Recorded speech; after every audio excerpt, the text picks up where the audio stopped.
vamos a viajar a Alemania. Y por supuesto, Alemania se conoce como la cuna del luteranismo. Pero hay una provincia distinta de las otras provincias, es la provincia del Palatinado. Y el Palatinado fue la cuna de la reforma no luterana en Alemania y produjo una de las mejores expresiones de la fe reformada, que es el Catecismo de Heidelberg. ¿Y cómo ha sido nuestro procedimiento? Vamos a ver algo de la historia de este documento y luego analizar el documento un poquito, no observando detalladamente, sino tratando de buscar unos puntos sobresalientes. En el Palatinado vivió uno de los electores del emperador, y el sistema era que en nombre del pueblo alemán los electores elegían al nuevo emperador. Entonces uno de los electores estaba viviendo ahí en el Palatinado, Federico II, y él introdujo ideas reformadoras allí en su provincia. Fue invitado Felipe Melanchthon, era el estudiante y el sucesor de Martín Lutero, compañero de Lutero, pero él como siguió la reforma luterana. Lo invitaron 2 veces a tomar cargo de la universidad en Heidelberg. Heidelberg está en el Palatinado. Y él rehusó 2 veces. Sin embargo, él aceptó ir y reorganizar la universidad con bases protestantes. Y ellos adoptaron la Confesión de Augsburgo como su base teológica. Él había escrito la Confesión de Augsburgo para presentar ese documento ante el emperador. Y la universidad atrajo estudiantes reformados de todos lados, pero se convirtió en una campo de batalla entre perspectivas luteranas, calvinistas y zwinglianas sobre la presencia de Cristo en la cena del Señor. Este punto teológico es muy importante y vamos a ver cómo afectó muchísimo la reforma en Alemania. Yo creo que hemos revisado las perspectivas, pero rápidamente la perspectiva zwingliana es que es una mera conmemoración de la muerte del Señor. No hay ninguna presencia especial ahí. Lutero, él tenazmente mantenía la perspectiva de que Jesucristo está presente corporalmente en la cena del Señor. Entonces él comparte esa idea con los católicos romanos. Aunque él no creía en la transustanciación, pero él decía que el cuerpo físico de Cristo está alrededor de los elementos que siguen siendo pan y vino. Ahora, Calvino tiene una posición en medio de esos extremos. Él dice que Cristo está presente, pero su cuerpo físico está a la diestra de Dios. Su cuerpo humano no es omnipresente, entonces Él está presente en una forma especial, pero espiritual, por medio de su Espíritu Santo. Entonces aquí, en Heidelberg, estas 3 perspectivas batallaban. En 1560, Federico III, entonces ya no estamos con Federico II, es Federico III, el nuevo elector, que subió a ser elector el año anterior, en 1559, él decidió a favor de la perspectiva de Calvino. Y es algo nuevo. Esta perspectiva interesante, Melanchthon, el sucesor de Lutero, él llegó a una perspectiva calvinista. Entonces él dejó a ser luterano en ese sentido de la cena del Señor. Entonces ya el elector es calvinista en ese sentido sobre la cena del Señor, y él encargó a 2 personas que escribieran un catecismo para poder enseñar en las iglesias y en las escuelas de su provincia. Y tenemos Zacarías Ursinas. uno de ellos y el principal escritor, y luego Caspar, o a lo mejor Gaspar si quieren, pero así sale en inglés por lo menos, Caspar, y este segundo nombre es un poco difícil, Olevianos, aunque no trae la I, es Olevianos, no es sin la I, Olevianos, ok. Estos dos jóvenes teólogos habían estudiado en diferentes partes de Europa, habían sufrido por su fe reformada, y él los invitó. Él depuso a dos de los profesores anteriores que habían peleado entre sí, un luterano y un calvinista, los depuso, y él contrató con estos dos jóvenes para preparar un catecismo. Ursinas, el principal escritor, fue el más erudito de los dos, y Olevianos el más elocuente. Entonces, ellos combinaron estos esfuerzos o estos dones que tenían para producir un documento que combinó lo mejor de los dos. Y cualquiera no podría, o sea, solo no podría haber escrito algo tan fino, algo tan preciso teológicamente y algo tan ameno en cuanto a su literatura. Fue aprobado en 1562 por un sínodo de ministros y publicado en 1563, un año después, para el uso de las iglesias y las escuelas en la educación cristiana. Entonces, desde este principio, pues el catecismo, de hecho, por naturaleza, es un formato didáctico, y fue el propósito. En 1563, Federico mandó que incluyeran la pregunta número 80. Vamos a analizar 80 a rato, para contestar el Concilio de Trento, que había concluido ese mismo año, en diciembre. Fue traducido en todos los idiomas europeos y hasta en algunos asiáticos. Fue dividido en 52 semanas, para facilitar su uso durante el año. Eso es como no saben exactamente cuándo pasó eso, pero unos como 3 años después empezó a aparecer con divisiones entre semanas. Se convirtió en el catecismo oficial de la Iglesia Reformada Alemana, pero ha ganado más fama por su adopción por las iglesias reformadas en Holanda. Y aunque es un documento alemán, estos dos jóvenes fueron alemanes, su fama y su uso más notorio es entre los reformados. La iglesia reformada hasta la fecha los ministros tienen que suscribir a 3 credos, el credo de los apóstoles, el niceno constantinopolitano, el de Atanasio, y luego tres documentos que son la confesión belga, el catecismo de Heidelberg y los cánones de Dort, los cuales vamos a considerar en 8 días. Entonces, hasta la fecha es el corazón de los documentos oficiales, constitucionales de las iglesias reformadas holandeses. Federico, vamos a regresar con Federico III, porque él tuvo problemas.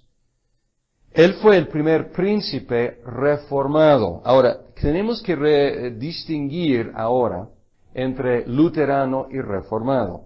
Y si hablamos de la reforma protestante, abarca todos los movimientos, incluyendo el luteranismo y también calvinismo, zwinglianismo, etc. Cuando hablamos en distinción entre los luteranos y los reformados, estamos pues hablando de Lutero y sus seguidores, y luego estamos hablando de Zwinglio y Calvino y sus seguidores por el otro lado. Entonces, cuando hablamos del primer príncipe reformado, no fue el primer príncipe reformador, porque hubo otros príncipes luteranos, pero él fue el primer príncipe con ideas como más zwinglianas, más calvinistas. Y hubo un problema, porque solamente eran reconocidos el catolicismo romano y el luteranismo en la tierra alemana. Entonces él era ilegal, su fe era ilegal y él recibió amenazas, no tanto de muerte, pero amenazas de ya no ser tomado en cuenta como elector, o sea, su carrera política estaba en juego. Y cuando publicaron el catecismo, fue atacado por los luteranos por ser demasiado zwingliano, demasiado calvinista, y también por los católicos porque rechaza la misa y la transustanciación. En 1566, Federico defendió su fe en la Dieta. La Dieta es como el Congreso del Imperio, la Dieta de Augsburgo, delante del emperador y delante de sus compañeros, sus colegas y los funcionarios. Y lo hizo tan efectivamente que hasta sus oponentes quedaron impresionados por su fe y su valentía. Y concluyeron algunos de los luteranos diciendo, pues este señor tiene más piedad y más fe que todos nosotros, ¿por qué estamos molestándolo? Y salió libre y lo dejaron en paz. Y dejaron en paz el catecismo de Heidelberg. Sin embargo, no era legal todavía, pero disfrutaba un estatus como cuasi legal, semi-legal, o sea, tolerado en el Palatinado, pero todavía no reconocido como una fe legal. El sucesor de Federico III, Luis VI, él era luterano, y él exilió a Ursinas y a Olevianus, y él prohibió el catecismo de Heidelberg, y él instituyó o reemplazó con el catecismo de Lutero y la fórmula de concordia, que también es otro documento luterano. Luego, otro príncipe, esos fueron dos hijos de Federico III, Luis VI y luego el príncipe Juan Casimir, y Juan Casimir luego tenía el mando y él reinstituyó el catecismo de Heidelberg y la iglesia reformada. Bien, luego hubo una guerra después, en 1618 a 1648. Duró 30 años. Y esa guerra se llama la Guerra de los 30 años. Muy bien. Y durante ese tiempo, el Palatinado fue devastado varias veces por diferentes tropas de diferentes partidos. Y en una época, pues los católicos romanos tomaron el Palatinado y muchos de los reformados huyeron a una colonia llamada Pensilvania en América y ellos llevaron consigo su amado catecismo. Entonces empezó el catecismo de Heidelberg a echar raíces en Pensilvania y pues también los holandeses lo llevaba consigo a lugares como Nueva York y a donde ellos también colonizaban. Después de la Guerra de los 30 años, la Iglesia reformada por fin fue reconocida oficialmente en Alemania, además de la Iglesia luterana y la Iglesia católica romana. Bien, esta es algo de la historia del catecismo de Heidelberg. Ahora, vamos a hablar un poco de su contenido. Su tono, y hablando antes de empezar la conferencia, alguien inmediatamente observó que es refrescante. El tono de este catecismo respira un aire diferente que los otros documentos que hemos estudiado. El tono es moderado, es cálido, es positivo, es personal, es pastoral. La doctrina es sólidamente calvinista. Sin embargo, evita algunos puntos controversiales y evita también abstracciones finas. Preguntas que requieren distinciones muy finas. Y las preguntas están en tú. Hacen la pregunta en forma de tú. ¿Cuál es tu único consuelo, tanto en la vida como en la muerte. Y luego la respuesta siempre es en yo, que yo, con cuerpo y alma, etc. Entonces, es muy personal, es una conversación y suena como una conversación.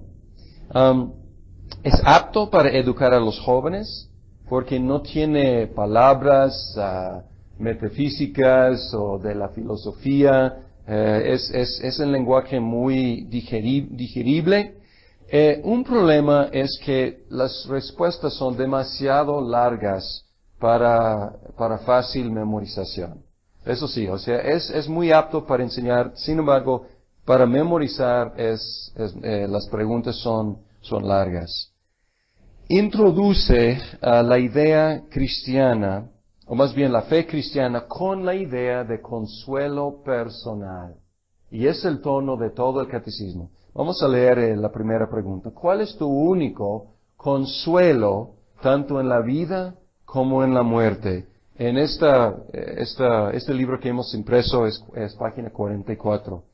Dice, respuesta, que yo, con cuerpo y alma, tanto en la vida como en la muerte, no me pertenezco a mí mismo, sino a mi fiel Salvador Jesucristo, que me libró del poder del diablo, satisfaciendo enteramente con preciosa sangre por todos mis pecados, y me guarda de tal manera que sin la voluntad de mi Padre Celestial, ni un solo cabello de mi cabeza puede caer. Antes es necesario que todas las cosas sirvan para mi salvación. Por eso también me asegura por su Espíritu Santo la vida eterna y me hace pronto y aparejado para vivir en adelante según su santa voluntad. Ahora, para memorizar está muy larga la respuesta. Sin embargo, pues es de consuelo. Es mi consuelo en esta vida, mi consuelo en la muerte. Y así es el tono de todo el catecismo. El bosquejo del catecismo se encuentra en la segunda pregunta. La pregunta, ¿cuántas cosas debes saber para que, gozando de esta consolación, puedas vivir y morir dichosamente? Respuesta, 3. La primera, cuán grandes son mis pecados y miserias. Esta es la primera sección del catecismo. Son las preguntas 3 al 11. Luego dice, la segunda, ¿de qué manera puedo ser librado de ellos? Esta es la segunda sección, las preguntas 12 a 18. 85, 12 a 85. Luego, la tercera, la gratitud que debo a Dios por su redención. Estas son las preguntas 86 a 129. Entonces ahí está. Es el bosquejo del catecismo y es el bosquejo de la carta de Pablo a los romanos. Piensen en Romanos. Empieza con el pecado y la miseria, luego la redención por Cristo y luego la vida cristiana. Entonces el bosquejo es muy bíblico, sigue la exposición de Pablo en Romanos. Algunos puntos que observar. Y esto no es exhaustivo, podríamos mencionar todos los elementos que este catecismo tiene en común con los otros documentos que hemos estudiado. Hay elementos aquí muy católicos en sentido de universales. Refleja el concilio de Calcedonia en sus fórmulas sobre la Trinidad, sobre las dos naturalezas de Cristo. Entonces, todas estas cosas ya son parte de la fe reformada. O sea, no desecharon todas estas cosas católicas, históricas, universales. No vamos a mencionar esto, pero quiero que ustedes se fijen en sus lecturas cuando escuchen de sustancia, de persona, y pueden escuchar los ecos de los documentos que estudiamos en las primeras semanas. Lo que voy a hacer es tratar de mencionar los puntos que son peculiares, o sea, son especiales para este documento que lo distingue. Bien, una cosa es Agustino. Esto no es ninguna novedad. Decir que es calvinista es decir que es agustino. Decir que es zwingliano es decir que es agustino. Decir que es luterano es decir que es agustino. Entonces, eso no es novedad. Sin embargo, pueden ver muy patentemente en la pregunta número 10, página 45, aquí habla del pecado original y luego habla de aquellos que cometemos ahora. Entonces, esta es una distinción pues muy agustina entre pecado original y pecado actual. Una cosa que hace en la pregunta 21, y vamos a ver que no todos los reformadores tomaban esa postura, y hasta la fecha hay preguntas sobre este asunto. La verdadera fe, la pregunta 21 dice, ¿qué es la verdadera fe? Y en su respuesta dice que, pues voy a leer, dice, no es sólo un seguro conocimiento por el cual considero cierto todo lo que el Señor nos ha revelado en su palabra, sino también una verdadera confianza. Ahora, esto es algo muy reformado. Hay tres aspectos de la fe. Hay conocimiento, hay asentimiento y hay confianza. Y estos tres se encuentran aquí.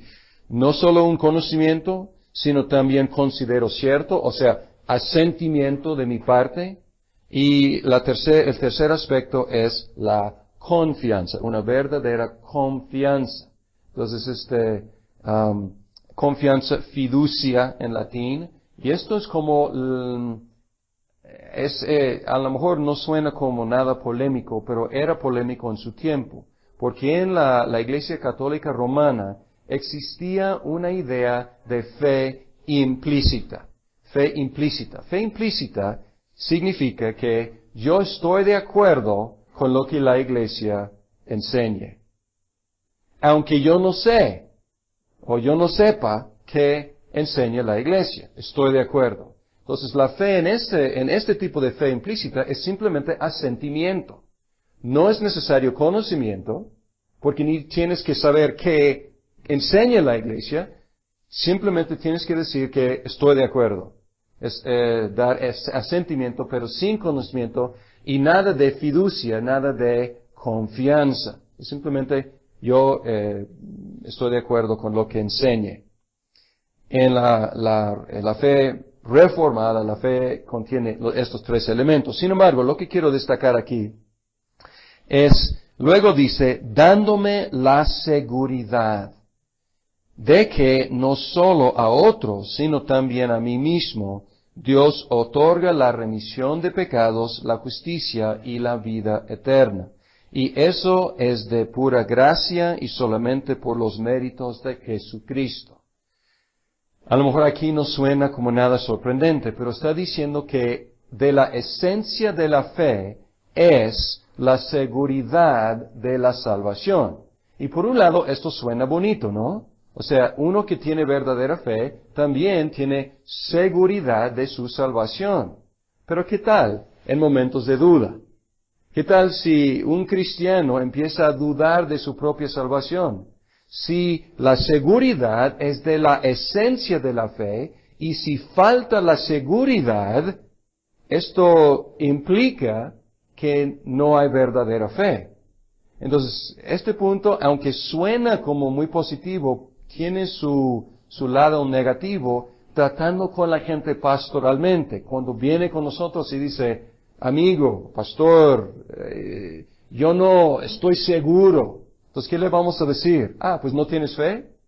Pues no, o sea, vamos a querer animar y esta cuestión, vamos a ver en la Confesión de Fe de Westminster, toma un punto un poco diferente, una perspectiva un poco diferente para cuidar de las conciencias a veces débiles y las dudas de los creyentes. Entonces, algo un punto interesante entre la fe reformada, si la seguridad es de la esencia de la fe o no. Y aquí está diciendo que sí, es de la esencia de la fe. Bien, Muy interesante aquí, la cuestión de la providencia, la cuestión de la predestinación, la cuestión de la elección, doctrinas muy reformadas. Vean la pregunta 27 y 28. ¿Qué es la providencia de Dios? Y luego, ¿qué utilidad tiene para nosotros este conocimiento? La respuesta a 27.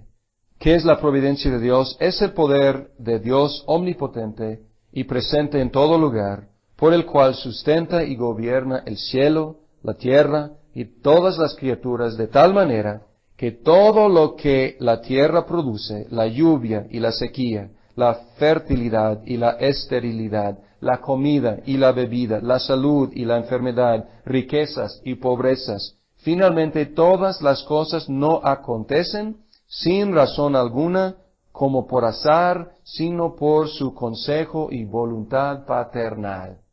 Esta es la doctrina reformada de la providencia, que todo lo que pasa es según la voluntad de Dios. Sin embargo, la forma en expresarlo es muy tierna, es muy pastoral, es muy consoladora.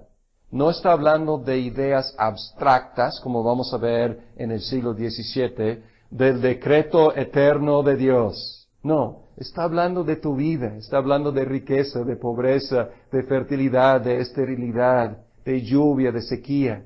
Entonces aquí muy aterrizado. Y luego sigue con esta actitud muy positiva, 28. ¿Qué utilidad tiene para nosotros? Y dice que en toda adversidad tengamos paciencia y en la prosperidad seamos agradecidos y tengamos puesta en el futuro toda nuestra esperanza en Dios, nuestro Padre fidelísimo, sabiendo con certeza que no hay cosa que nos puede apartar de su amor, pues todas sus criaturas están sujetas a su poder de tal manera que no pueden hacer nada sin su voluntad. Es abrazarnos con el amor de Dios. Muy consolador, no es doctrina abstracta para atemorizarnos, más bien es una doctrina práctica para consolarnos. Al mismo tiempo, o sea, es muy calvinista y muy cálida al mismo tiempo. No menciona el catecismo de Heidelberg la elección o la predestinación. Y esto es algo curioso, porque Ursinas, Olevianos y todos los reformadores creían firmemente en la elección y en la predestinación, pero no está aquí, no aparece en este documento. Algunos dicen que hay sugerencias, hay pistas, pero la verdad no expone estas doctrinas. Sin embargo, la doctrina de la elección y la predestinación es una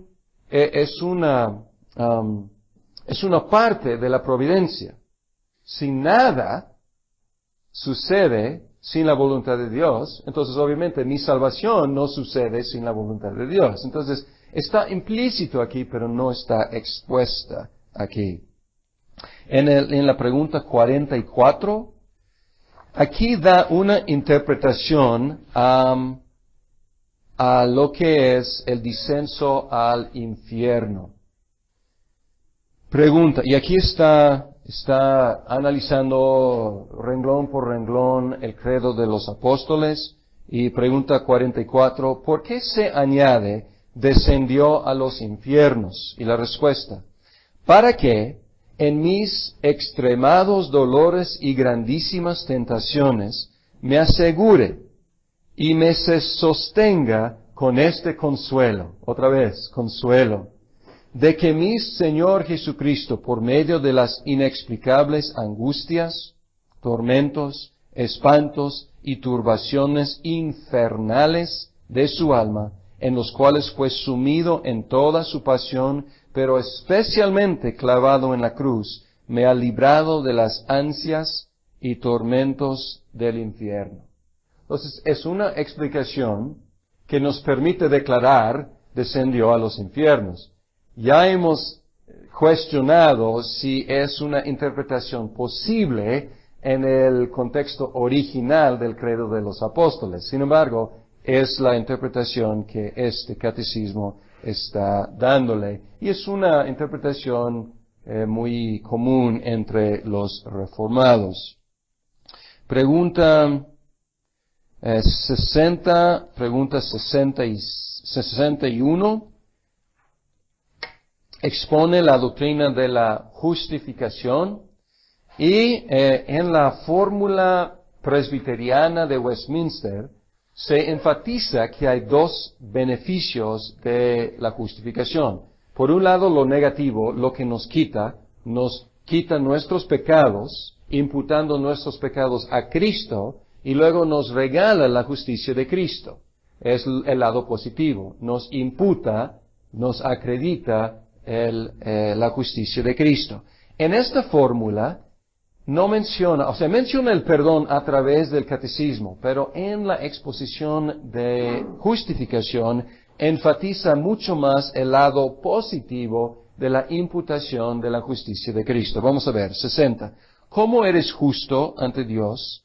Y luego dice, por la sola verdadera fe en Jesucristo, de tal suerte que, aunque mi conciencia me acuse de haber pecado gravemente contra todos los mandamientos de Dios, no habiendo guardado jamás ninguno de ellos, y estando siempre inclinado a todo mal, sin merecimiento alguno mío, solo por su gracia Dios me imputa y da la perfecta satisfacción, justicia y santidad de Cristo. Como si no hubiera yo tenido y cometido algún pecado, antes bien como si yo mismo hubiera cumplido aquella obediencia que Cristo cumplió por mí, con tal que yo abrace estas gracias y beneficios con verdadera fe. Entonces, menciona implícitamente el perdón, como si no hubiera pecado, pero enfatiza más bien, como yo hubiera obedecido siempre como Cristo obedeció, porque Él me traspasa, me imputa su justicia, su obediencia, su satisfacción. Entonces aquí enfatiza el lado positivo de la imputación de la justicia de Cristo.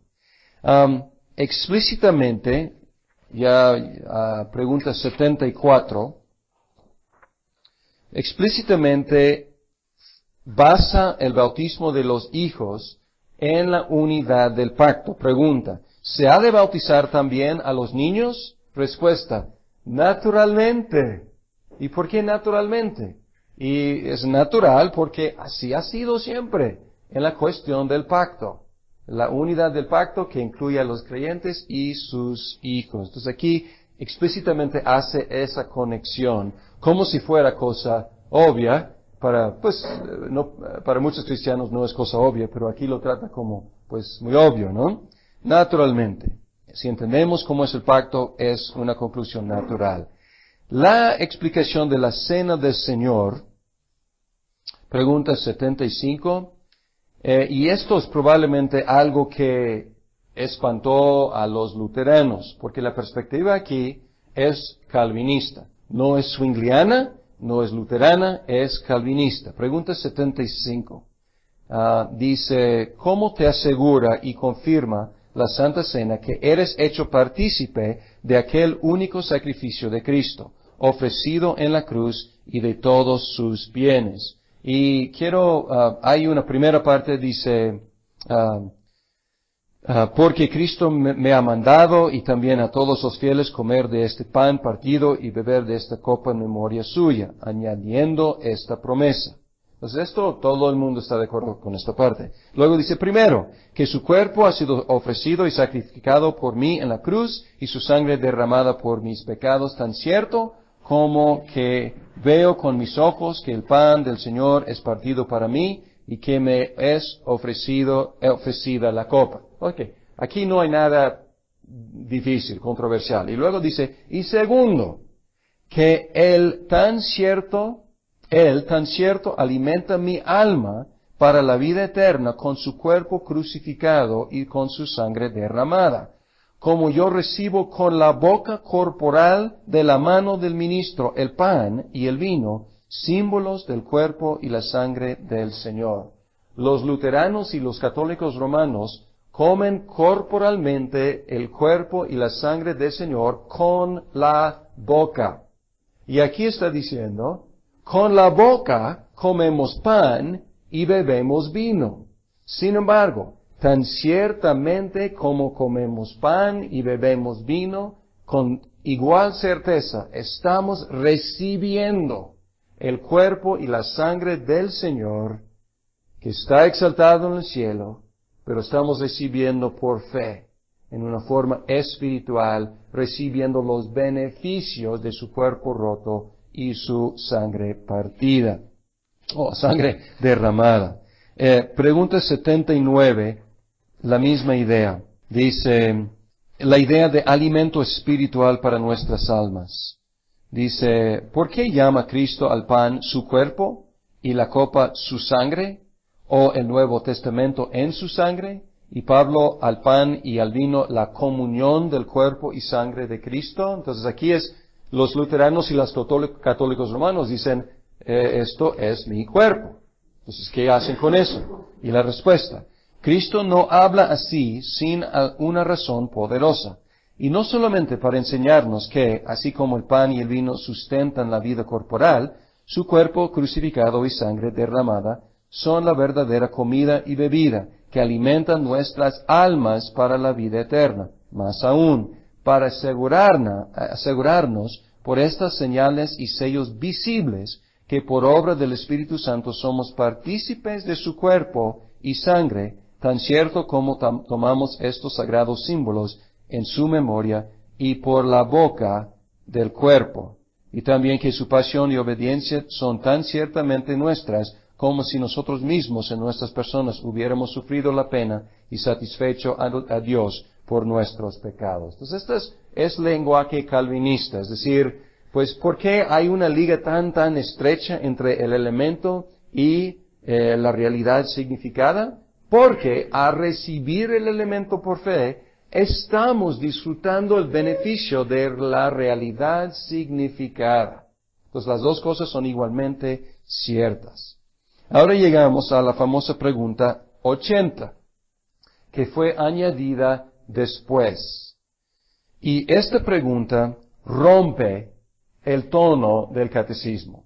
Fue por orden de Federico III que incluyeran esta pregunta y respuesta en contestación al Concilio de Trento con su solidificación y codificación de la transustanciación y el sacrificio de la misa en pro de los congregantes, como en propiciación por sus pecados. Y aquí, ¿qué diferencia hay entre la cena del Señor y la misa papal? Y aquí pueden ver que la pregunta ya no está en tú, no está hablando de tu consuelo, ya es una pregunta teológica injertada aquí. La respuesta, la cena del Señor nos testifica que tenemos remisión perfecta de todos nuestros pecados por el único sacrificio de Cristo, y Él mismo cumplió en la cruz una sola vez.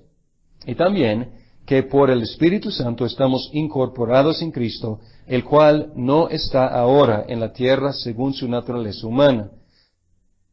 ¿Escucharon eso? No está en la tierra según su naturaleza humana, que eso es contra el luteranismo, contra catolicismo romano, sino en los cielos a la diestra de Dios su Padre, donde quiere ser adorado por nosotros. La misa enseña que los vivos y los muertos no tienen la remisión de los pecados por la sola pasión de Cristo, a no ser que cada día Cristo sea ofrecido por ellos por mano de los sacerdotes. Enseña también que Cristo está corporalmente en las especies de pan y de vino, y por tanto ha de ser adorado en ellas. Por tanto, el fundamento propio de la misa no es otra cosa que una negación del único sacrificio y pasión de Jesucristo y una idolatría maldita. Ahora, este tipo de lenguaje hemos encontrado, ¿no es cierto? Y vamos a encontrar en otros documentos. Pero como no queda aquí en este documento, Hemos encontrado este tipo de lenguaje, digamos, en la belga, o escocesa, vamos a ver en la helvética, o en Westminster. Pero aquí como no queda, y ve que es un parche del príncipe, del elector que él quería contestar a los luteranos y pues más aún a los católicos romanos. Lástima, como rompió con el tono. 83. No habla, hemos visto que muchos de los documentos hablan de las marcas de la iglesia, las 3 marcas, la predicación, los sacramentos y la disciplina. No habla de marcas, pero hace la pregunta, ¿qué son las llaves del reino de los cielos? Y en lugar de hablar de las marcas de la verdadera iglesia, habla del uso de las llaves del reino. Y dice la predicación del Santo Evangelio y la disciplina eclesiástica, con los cuales se abre el cielo a los fieles y se cierra a los infieles. Entonces, las marcas no aparecen aquí, los elementos sí, pero descritos bajo otros rubros. Llegamos a la pregunta 86 y estamos entrando en la tercera parte, la gratitud, la vida cristiana. Entonces, primera parte, nuestros pecados. Segunda parte, la redención. Tercera parte, la vida cristiana, la gratitud. Y aquí quiero que vean la liga, la conexión, el puente que hace entre la sección segunda y la tercera. Dice, pregunta, si somos liberados por Cristo de todos nuestros pecados y miserias, sin merecimiento alguno de nuestra parte, sino solo por la misericordia de Dios, ¿por qué hemos de hacer buenas obras? Y la respuesta, porque después de que Cristo nos ha redimido con su sangre, nos renueva también con su Espíritu Santo a su imagen, a fin de que en toda nuestra vida nos mostremos agradecidos a Dios por tantos beneficios y que Él sea glorificado por nosotros. Además de esto, para que cada uno de nosotros sea asegurado de su fe por los frutos, y finalmente, para que también por la piedad e integridad de nuestra vida ganemos a nuestro prójimo para Cristo. Entonces, muy completa la respuesta. Más bien, hemos sido cambiados, por supuesto vamos a hacer buenas obras, estamos agradecidos, vamos a hacer buenas obras, queremos glorificar a Dios por medio de las buenas obras. Además, queremos estar asegurados de nuestra propia fe y la única forma es ver buenas obras en nosotros como fruto de fe y por fin para ganar a Cristo a los demás. Quiero que observen aquí una cosa que incluye la gratitud y la gloria de Dios como motivaciones gemelas. Recientemente, un autor que respeto mucho, John Piper, él ha tratado de descartar la cuestión de la gratitud y él dice que si lo haces por gratitud, estás haciéndolo como deudor y esto no glorifica a Dios. Debes hacerlo por gozo. Y tiene un punto muy importante, la cuestión de gozo, que vamos a encontrar en la Confesión de Westminster. Sin embargo, yo no estoy de acuerdo con contraponer gratitud y la gloria de Dios. Y ha tenido un impacto muy importante y es uno de mis favoritos escritos modernos. Sin embargo, creo que ha fallado en quitar esta cuestión de la gratitud como parte de la motivación para la vida cristiana. Bien. Unos cuantos puntos más. Vamos a ver pregunta número 96. 96. Hay una exposición de los 10 mandamientos, lo mismo que hace el catecismo de Westminster, los catecismos de Westminster. En 96 vemos otra vez el principio regulativo y está exponiendo el segundo mandamiento.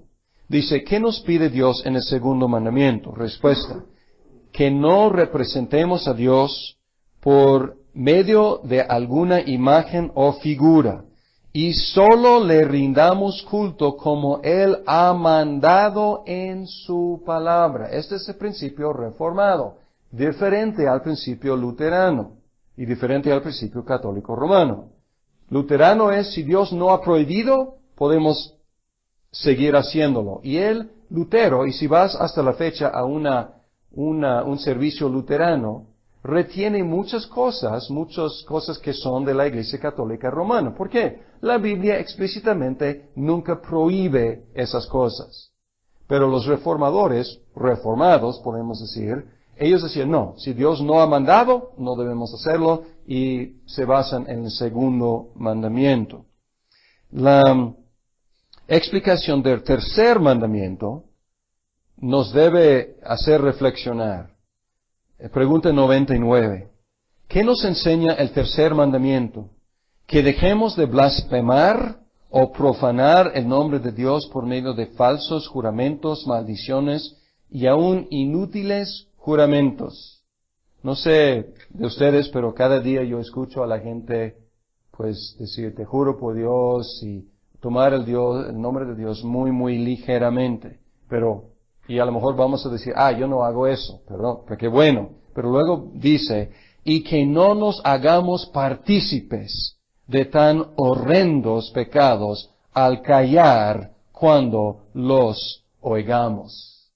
Entonces esto dice, toda esta blasfemia que escuchamos alrededor, ¿y qué hacemos nosotros?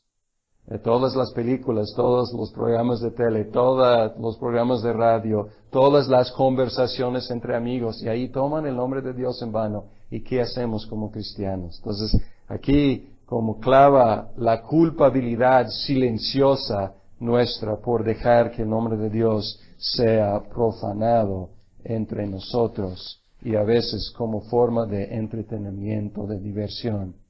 La explicación del día del Señor en la exposición del cuarto mandamiento. Pregunta 103. ¿Qué ordena Dios en el cuarto mandamiento? Y aquí vemos una perspectiva reformada continental, que difiere de la perspectiva presbiteriana de Gran Bretaña y de Westminster. Respuesta. Primero, que el ministro de la palabra y la enseñanza sean mantenidos, y que yo frecuente asiduamente la iglesia, la congregación de Dios, sobre todo el día de reposo, para oír la palabra de Dios y participar de los santos sacramentos, para invocar públicamente al Señor y para contribuir cristianamente a ayudar a los necesitados. Además, que todos los días de mi vida cese de mal obrar, para que sea Dios mismo quien obre en mi corazón por su Espíritu, y de este modo pueda empezar en esta vida el sábado eterno. Entonces, lo que no encontramos aquí es la teología de la transferencia del día sabático. Encontramos como algo nuevo.